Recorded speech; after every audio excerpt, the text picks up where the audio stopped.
따라해 보겠습니다. 십계명 제5계명. 말씀에 은혜 받으시기를 축복합니다. 지난해 통계 자료에 의하면 우리나라 65세 이상 고령 인구가 우리나라 총인구 5,171만 명의 18.2%가 되는 941만 명에 이르고 있습니다.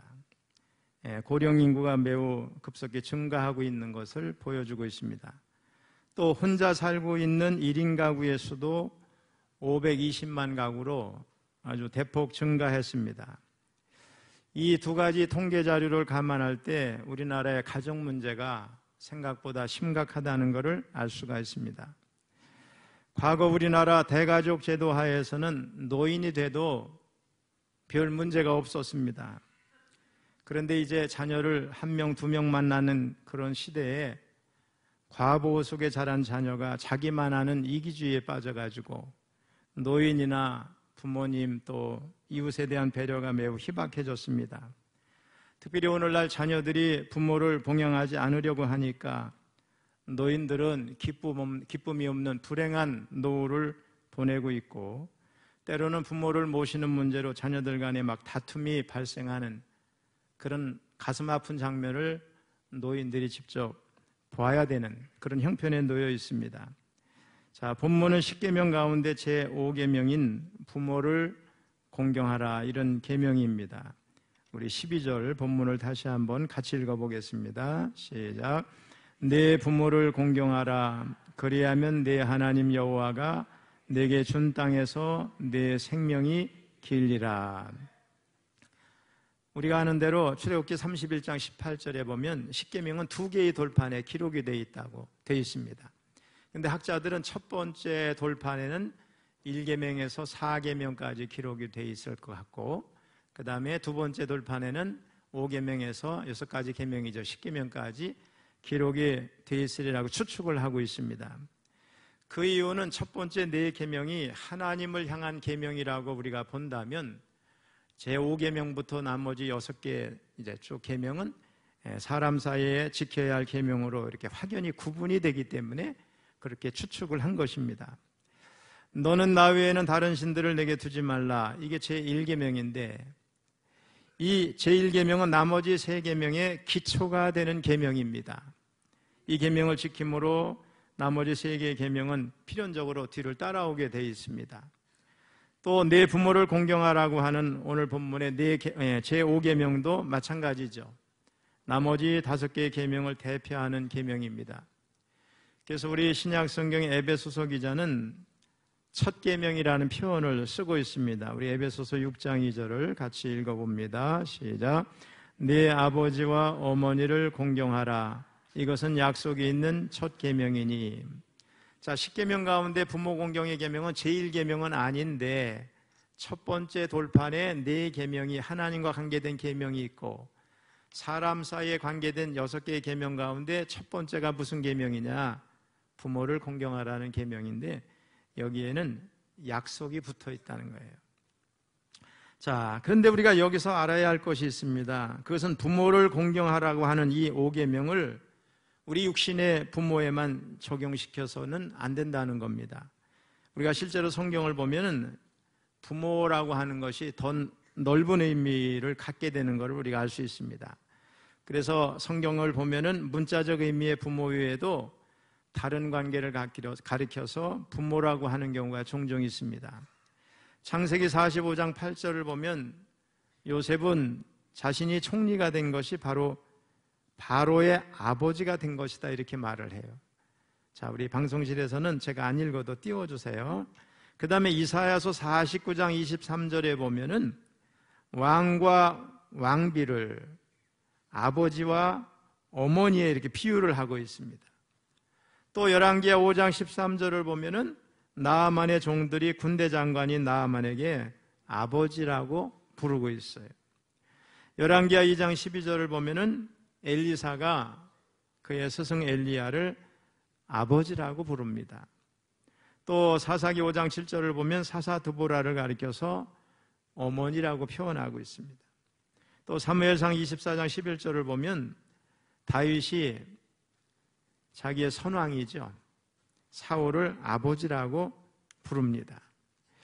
고린도전서 4장 14절로 15절은 한번 같이 읽어보겠습니다. 시작. 내가 너희를 부끄럽게 하려고 이것을 쓰는 것이 아니라 오직 너희를 내 사랑하는 자녀같이 권하려 하는 것이라. 그리스도 안에서 일만 스승이 있으되 아버지는 많지 아니하니 그리스도 예수 안에서 내가 복음으로써 너희를 낳았음이라. 바울 사도가 고린도 교회와의 자신과의 관계를 부자관계로 이렇게 표현을 했습니다. 또 갈라디아서 4장 19절을 보면 바울은 갈라디아 교회를 향해서 나의 자녀들아. 또 디모데전서 1장 2절을 보게 되면 디모데에게 믿음 안에서 참 아들 된 디모데에게 편지하노니. 디도서 1장 4절을 보면 디도에게 같은 믿음을 따라 나의 참 아들 된 디도에게 편지하노니 이렇게 표현되어 있습니다. 이처럼 성경을 보면은 부모를 더 넓은 의미로 사용하고 있다는 걸 알 수가 있습니다. 그러므로 제5계명은 육체적인 부모에게만 적용할 것이 아니라 모든 관계에서의 윗사람에게도 적용을 해야 된다는 걸 알 수가 있어요. 저는 오늘도 너무 감사한 거는 아침에 목양실에 있는데 우리 교회 부교역자들하고 전도사님 또 우리 사무장님이 이걸 와서 달아주는 거예요. 이거를 달아주고 봉투를 하나 또 내밀어요. 여러분 행복한 목사죠?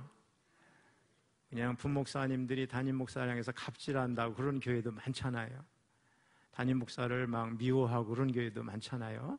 그런데 그 봉투가 뭐 큰 돈이 들어서가 아니라 그런 마음을 갖는 게 너무 이쁘지 않아요? 저도 너무 감사하고 우리 교회는 청년들도 좀 그렇게 전에 잘 했던 것 같고 해마다 이렇게 하는 모습을 보면서 그럴 때마다 저는 앞으로 더 잘해야 되겠다 이런 생각을 갖게 됩니다. 기독교 역사에서 전통적으로 제5계명의 부모는 육신의 부모를 기본으로 해서 사람이 관계하는 모든 관계에서 윗사람을 가리키는 그런 표현으로 봤습니다. 이 사실은 우리 장로교회는 너무 잘 알지만 우린 좀 낯설지만 장로교회가 고백하는 웨스트민스터 대요리 문답 제124, 제125 문답을 보면 우리가 알 수 있는데 여러분 인터넷 치면 딱 나오거든요. 웨스트민스터 대요리 문답 문 제124번 문입니다. 물음입니다. 제5계명이 말하는 부모는 누구를 의미합니까? 답입니다. 제5계명이 말하는 부모는 육신의 부모뿐만 아니라 연령과 은사에 있어서 모든 윗사람들과 특히 가정과 교회와 국가에 하나님께서 우리 위에 세우신 권위의 자리에 있는 자들을 의미합니다. 여기 웨스트민스터 대요리 문답에 나오는 거예요. 그 다음에 물음 제125 윗사람들을 왜 부모라고 칭합니까? 답은 이렇게 돼 있어요. 윗사람들을 부모라고 칭하는 것은 한편으로는 그들이 아랫사람들에 대한 모든 의무를 행할 때에 어떤 종류의 관계에 있든지 부모처럼 그들에게 사랑과 부드러움을 나타내도록 가르치기 위함입니다.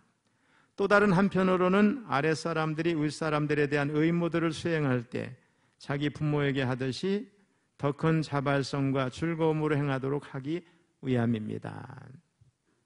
우리 장로교인들은 웨스트민스터 대요리 문답, 소요리 문답을 잘 알고 있지만 여기 이런 표현이 있습니다. 여러분 그렇습니다. 제5계명의 대상은 꼭 육신의 부모만이 아니죠. 훨씬 넓은 범위를 포함합니다. 자, 그럼에도 불구하고 왜 성경은 부모만을 언급했을까? 우리가 제유법이라는 게 있어요. 일부를 표현함으로써 전체를 대표하게 하는 그런 비유법이죠. 부모는 모든 권위를 대표하기 때문에 그렇습니다. 부모와의 관계는 사회의 시작이고 모든 인간관계의 출발점입니다.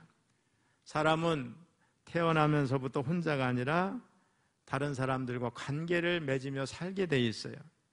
이 세상에 혼자 존재하는 사람은 아무도 없습니다. 태어나면서부터 가족과 관계를 맺고 교회에 출석하면서 교회 구성원들과 관계를 맺고 세상에서 세상 사람들과 이렇게 더불어 관계를 맺고 살아갑니다. 그런데 사람이 태어나서 가장 먼저 관계를 맺는 대상이 누구예요?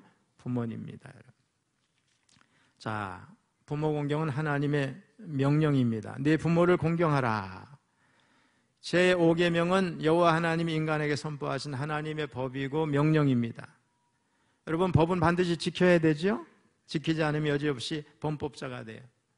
불효는 불법입니다. 자, 공경하라는 말, 히브리어로 그 뜻이 무겁다, 존귀하다 이런 뜻을 가진 카베드라고 하는 말이 있어요. 그거의 강조형이에요. 무겁게 대하다. 자, 그런 의미에서 하나님과 사람, 특히 부모님에게 쓰일 때는 이 카베드가 존경하다 이런 뜻을 가지고 있어요. 이 단어는 하나님의 백성이 하나님을 향해 가지는 자세를 뜻할 때 자주 사용이 되는데, 부모님을 대할 때도 하나님을 섬기고 대하는 것처럼 그렇게 섬기고 대하라 이런 뜻을 가지고 있습니다. 그러면 왜 부모 공경을 명령하는가? 이런 명령은 사실 우리에게 없어도 되죠. 왜냐? 어느 사회나 누구나 부모를 다 공경하기 때문에 그렇습니다. 동서고금을 막론하고 모든 가르침에는 부모 공경이 반드시 있습니다. 부모를 공경하는 일은 사회적으로 그리고 도덕적으로 마땅한 행위이기 때문에 그런데, 그리스의 스토아 철학자들은 부모 공경을 당연한 것으로 여겼고, 유교를 비롯한 다른 모든 종교도 부모 공경을 대단히 중요한 덕목 또 일륜으로 생각해서 적극적으로 다 가르치고 있습니다. 자, 그런데 성경의 가르침은 다른 종교, 세상의 윤리 도덕에서 말하는 부모 공경하고는 좀 다른 의미가 있어요. 사도 바울은 따라해보세요. 주 안에서. 자, 이런 표현을 붙임으로써 부모에게 순종하는 것이 궁극적으로는 신앙의 성격을 가진다고 하는 것을 보여주고 있어요. 자, 우리 에베소서 6장 1절을 같이 읽어봅니다. 시작. 자녀들아, 주 안에서 너희 부모에게 순종하라. 이것이 옳으니라. 자, 사도 바울이 살던 시대는 로마 제국 시대입니다. 로마 제국 사회는 강력한 가부장제 사회였어요. 가장인 아버지가 가족 구성원에 대한 모든 권리를 다 쥐고 있었어요. 가족 구성원이 누구예요? 자녀들, 또 일부 다처일 경우는 아내들, 노예들이 다 포함되어 있었고, 그 집안에 노예였다가 해방된 이들이나 이런저런 관계를 가지고 있는 모든 식솔들이 다 포함이 되는 거예요. 이 한 가정의 가장은 모든 구성원의 생사 여탈권을 쥐고 있었어요. 사라가 아브람 남편을 주라 칭해서 순종한 것 같이 가장은 아내들에게도 주인이었어요. 퀴리오스, 주요 그래야 됐어요. 또 자녀들은 노예와 비견될 수 있는 존재였어요. 당시 어린 자녀들인 노예들이 거주하는 공간에서 노예인 유모의 젖을 먹고 그 돌봄 아래 성장을 했습니다. 자, 그런데 이런 시대를 살던 바울이 갑자기 자녀들아 이렇게 말합니다. 자녀들아, 주 안에서 너희 부모에게 순종하라. 호명, 즉 누군가의 이름을 부른다고 하는 것은 그들을 책임 있는 행동의 주체로 불러 세운다는 뜻인데, 항상 수동적인 역할을 하던 자녀들을 불러 세운 사도 바울이 뭐라고 그래요? 주 안에서 너희 부모에게 순종하라. 순종하라는 이 말은 원어로 헬라어로 히파쿠오 그래요.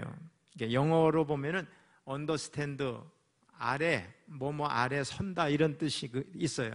그러니까 자녀들은 주 안에서 순종하라, 순종하다 할 때는 부모를 넘어서면 안 된다는 뜻이 있는 거예요. 근데 바울은 아무런 전제 없는 명령을 하는 게 아니죠.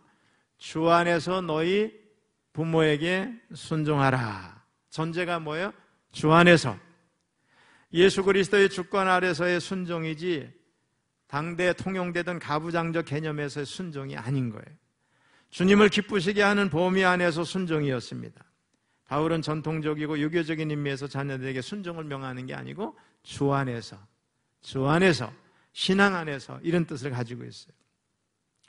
자, 성경은 부모를 공경하는 자에게 두 가지 복이 있다고 약속을 합니다. 한번 따라해보세요. 잘 되는 복, 장수의 복. 자, 다시 한번 에베소서 6장 2절 3절을 읽어봅니다. 시작. 네 아버지와 어머니를 공경하라. 이것은 약속이 있는 첫 계명이니 이로써 네가 잘 되고 땅에서 장수하리라.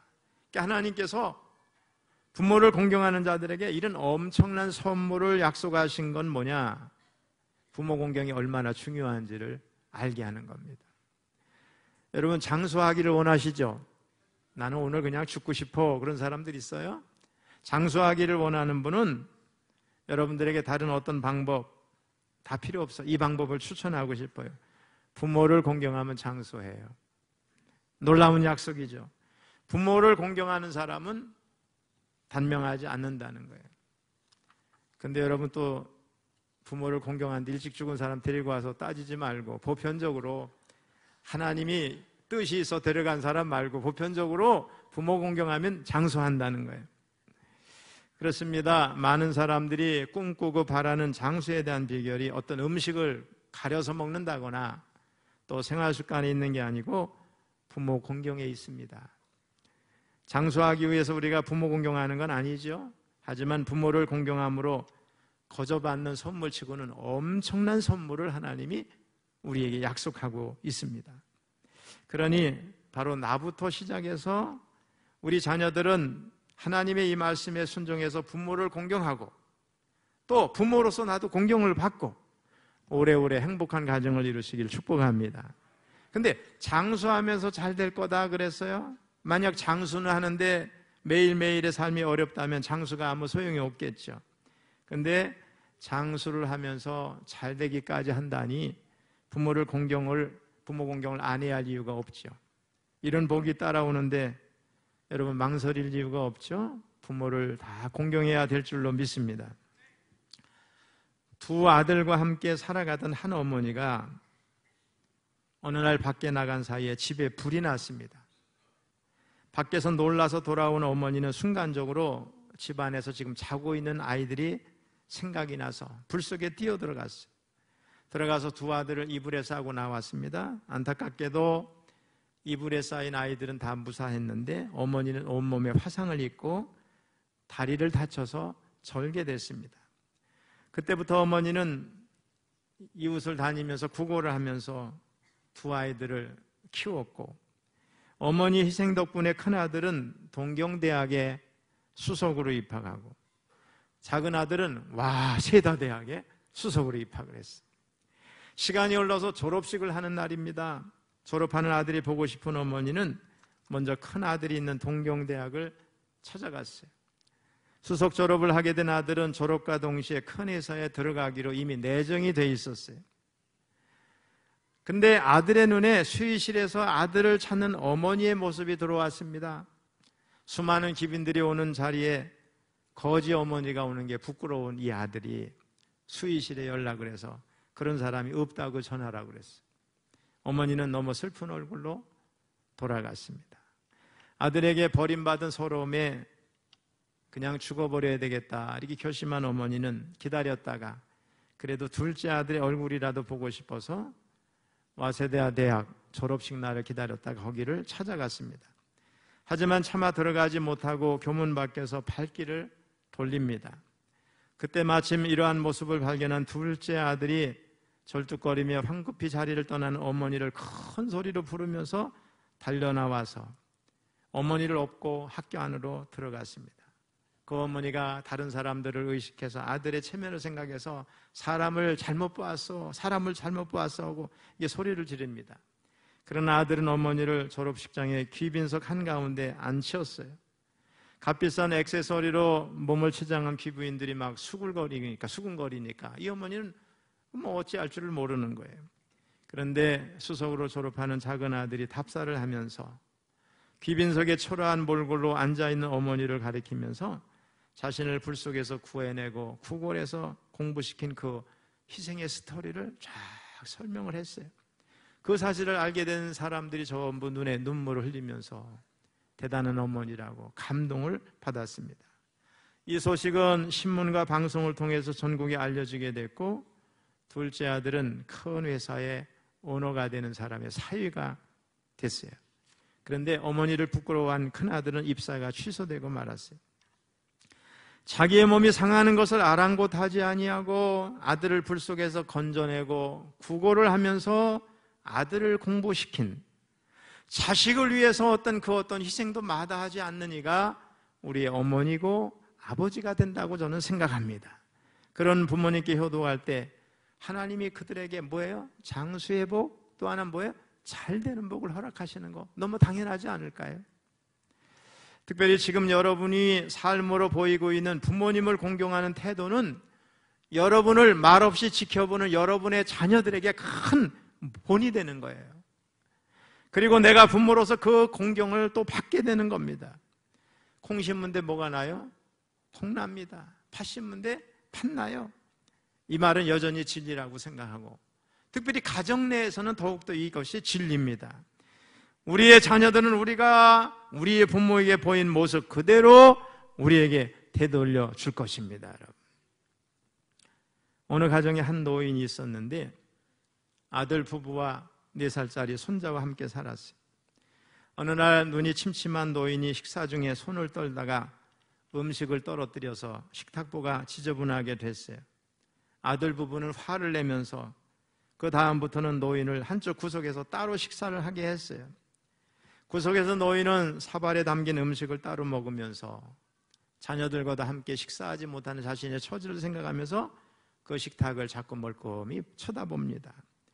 어느 날 노인이 다시 손을 떨다 사발을 떨어뜨려서 사발이 깨지니까 며느리가 화를 내면서 말합니다. 아버지, 왜 돼지처럼 자꾸 흘리세요?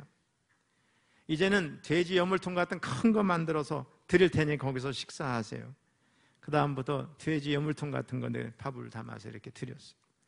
얼마 후에 젊은 부부는 4살짜리 아들이 나무로 뭔가를 조각하는 것을 발견했어요. 아빠가 묻습니다. 너 뭐 하냐? 그랬더니 아들이 그래요. 아빠, 제가 커서 아빠 엄마에게 식사를 담아드릴 돼지 여물통입니다. 그거 만들고 있어요. 그 말을 들은 젊은 부부는 큰 깨달음을 얻었다고 합니다. 다음 날 그 노인은 다시 가족과 함께 식탁에서 식사를 할 수 있게 됐고, 그 다음부터는 아들네가 아버지에게 소리를 지르거나 냉대하는 일이 전혀 없었다고 합니다. 이 시간에 또 여러분 말씀드리고 싶은 게 있어요. 상처 준 부모도 공경을 해야 하는가? 세상은 갈수록 사랑이 식어지고 있습니다. 그 대표적인 경우가 부모에 대한 사랑이죠. 예전에는 유교 문화 때문에 부모 공경이 당연시됐어요. 근데 지금은 소위 포스트 모더니즘, 이른 풍조 사조 때문에 상대주의가 팽배해서 더 이상 당연한 것들이 없어지고 모든 사상이 의심을 받고 있고, 또 부모 공경 또한 공격받는 사상 가운데 하나가 됐어요. SNS에는 불의한 부모로 인해서 상처받은 사람들의 경험담이 많이 올라오고 있고, 그들이 부모를 미워하는 것에 대해서 오히려 격려하고 응원하는 댓글이 막 수도 없이 달립니다. 또한 부모의 입장에서도 자녀에게 효를 요구하는 것이 옳지 않다고 주장하는 그런 내용의 콘텐츠가 많이 있습니다. 특별히 우리 사회는 결혼을 해도 자녀를 낳지 않는 경향이 강해졌는데, 그 주요 이유 중에 하나가 우리 부모가 흙수저로 태어나서 내가 이렇게 고통을 받고 있는데 내가 또 그런 자녀를 낳아가지고 고통을 받지 않게 해야 된다, 뭐 그런 거라는 거예요. 그래서 흙수저 부모가 나를 낳은 것이 마치 잘못이라도 한 것처럼 그렇게 표현하는 글들이 올라오고 있어요. 또한 이와 관련해서 부자가 아닌 경우에는 아이를 낳아서 고생시켜서는 안 된다, 이런 의견도 많아요. 세상이 갈수록 부모를 비판하면서 내적 외적으로 모두 이상적인 기준을 요구합니다. 아무튼 세상은 갈수록 사랑이 식어지고 하나님의 말씀과는 정반대로 가고 있는 것 같아요. 이러한 때에 우리는 이웃사랑 계명 중에서 가장 중요한 명령, 부모 공경의 명령에 순종하기 위해서 어떤 생각을 가져야 될까? 참고가 될 만한 하나 예화를 간단히 말씀드리겠습니다. 텍사스의 한 사내가 자신 혼자 즐기기 위해서 가족을 버리고 캘리포니아로 떠났습니다. 그 뒤로 30년이 지났어요. 가족들은 남편이 떠나고 아버지가 떠나서 너무 고통스러운 그런 삶을 살았어요. 30년 후에 이 남자는 무일푼으로 죽었는데 유언을 남겼어요. 자신을 고향 텍사스에 잘 묻어달라는 거였어요. 이 소식을 들은 아내도 자녀들도 분개를 했습니다. 그 사람이라고 표현하면서 그 사람이 우리와 무슨 상관이 있느냐? 그가 아버지로 어머니의 남편을 우리에게 해준 것이 뭐가 있느냐? 그 사람 때문에 우리가 엄청나게 고생을 했는데 왜 그 시체와 그를 묻는 일에 돈을 들여야 된다는 말이냐? 가족들이 막 우르락부르락 난리가 났어요. 하지만 그 가정에는 신앙이 좋은 큰아들이 있었어요. 자기 트랙터, 농기계를 저당 잡혀가면서 돈을 마련해서 아버지의 시신을 거두고 장례를 정성스럽게 치르고 났어요. 그리고 불평이 가득한 동생들을 앉혀놓고 동생들에게 큰아들이 이렇게 말을 했다고 해요. 성경에는 네 부모를 공경하라고 쓰여 있을 뿐 어떤 부모라는 말은 없다. 그렇죠, 여러분. 부모가 그 책임을 다하지 못했다고 해서 하나님이 맺어주신 관계를 단절할 수는 없는 것입니다. 하나님은 부모의 잘못도 분명히 아시지만 그 부모에 대한 자식의 잘못된 태도에 더 집중하시는 줄로 믿습니다. 그것은 최소 단위인 공동체 가정을 지키기 위한 하나님의 통치 방법이에요. 부모가 어떤 분이든 자식된 도리를 다 하면 그 자식에게 하나님이 복을 주실 줄로 믿습니다. 우리 사랑하는 성도 여러분, 요즘 시대는 이제 말씀을 마무리하면서 여러분, 요즘 시대는 부모를 공경하는 효도의 모습을 찾아보기가 정말로 힘이 드는 시대입니다. 오죽했으면 부모를 모시는 가정이 요즘 세금 혜택도 주잖아요. 우리는 정신 차리고 부모를 공경하는 일에 최선을 다해야 될 줄로 믿습니다. 시간이 없습니다. 연로하신 부모님들은 기다려주시지 않아요. 힘이 들더라도 살아 계실 때 잘해야 될 줄로 믿습니다. 돌아가시고 나서 후회하면 아무 소용이 없어요. 지금부터라도 자주 찾아뵙고 말동무도 해드리는 효도, 그런 공경을 해야 될 줄로 믿습니다. 그러면 뭐예요? 내가 잘되고 땅에서 장수하리라. 약속이 있어요. 다시 한번 따라해보세요. 잘되고 땅에서 장수하리라. 이런 복을 누리게 될 줄로 믿습니다.